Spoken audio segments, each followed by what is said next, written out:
saamintidha. Waaqayyoon waan na godhe waan baay'eedha.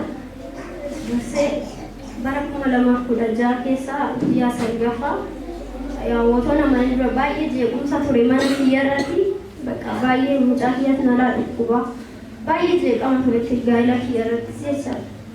Kaza bakka osummaan jedhu bakka baay'ee jeequmsa ture gaafa dhumaarratti raajifaan abjuudhaan argee jechaadha nufni jedhe. Kaza gaafa raajifaa abjuudhaan argu walgoleettii jirti nawwaame kamisa sanyoo lammaffatti bari'uun argee bakka asii raajin keessanii nama akkamiiti minamna bifa isaanii hundaan hime raajifata yoo margitee deemtee naan jette. Kaza deemeen argine ginnaan argee bakka akkana dhuguma naan jette.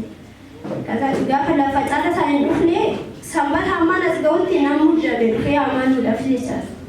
Baay'ee nama muddamee dhufee ogasuma amanii galee torbeesaa asti isaanii bakka baay'ee jeequmsa ture gaa'ela keessa warra jeequu warra diiguu barbaade kan isaanitti deebiseera raajii faayisaa faayichaa ganama dura.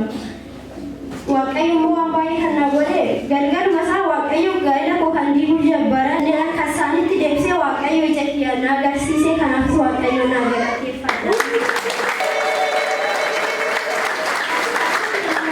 Lammaffaan mucaa kiyya nalaa dhukkuba baay'ee bakka nyaatu yeroo baay'ee toosiin nalaa deddeebi'a bakka nyaata baay'ee na rakkisaa bakka nan cannaqama baay'ee. Kaza guyyaa facaasa raajii faasitti naa kadhatanii irraa naannedhanii bakka ija afuuraa guddaa jedhanii naa kadhatanii irraa naa cabe itti deebisee dhaleetaas ooleen fuullee waaqayyo diina kootti deebisee ijumaan na agarsiisaa kanaafis waaqayyo na galateeffadha.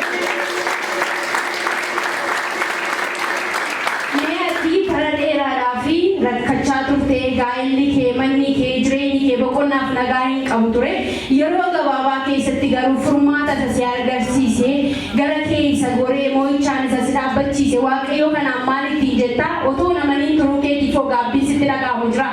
Dhuguma baay'ee gaabbiidha dura obboleessa kiyyacha raaman yeroo naan jedhu nama lolchaan didaan ture jechaadha.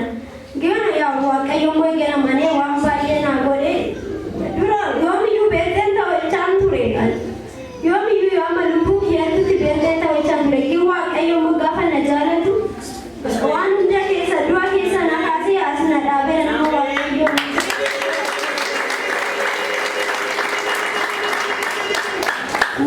gabaatiin kiyyanni lammataa sadaffaan immoo torbee sadan arramoo waan ta'eef mucaa kee baay'ee naalanneedha yeroo funyaan keessa baay'ee dhiigni yaa'aa ture.